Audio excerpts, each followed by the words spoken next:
आपकी शादी हो गई सर? आपको ये कैसे पता लगा कि मेरी बीवी मोटी हो गई? आपके चेहरे पे कोई मोटिवेशन नजर नहीं आती ना। Hi miss Maria, look at him, ये वही। मैंने कहा आप शादीशुदा हैं, 2-3 बच्चे भी होंगे और आपकी बीवी थोड़ी मोटी हो गई होगी। इसकी बीवी नहीं है ना,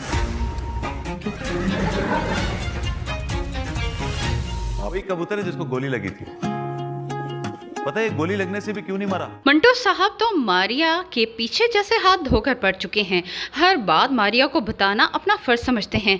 उस कबूतर के बारे में भी इंफॉर्मेशन दे रहे होंगे कि वो इसलिए नहीं मरा क्योंकि उसकी बीवी नहीं है। यहाँ पर मारिया उनकी तरफ देखकर सिर्फ मुस्कुरा कर रह जाएगी। मंटो साहब की असल क्लास तो मेमन लेने वाली है, जो कि पूरी क्लास के सामने जिस तरह से उनको कहेगी कि उनके चेहरे पर कोई एक्सप्रेशन नहीं होते, उनकी बीवी मोटी है और वो 4-5 बच्चों के बाप हैं। हालांकि मेमन को तो मालूम ही नहीं कि मंटो साहब ने तो अभी तक शादी ही नहीं की और वो कुंवारे ही घूम रहे हैं। लेकिन वो ये समझती है कि इतनी बड़ी उम्र का मर्द भला इस तरह कुंवारा कैसे हो सकता है।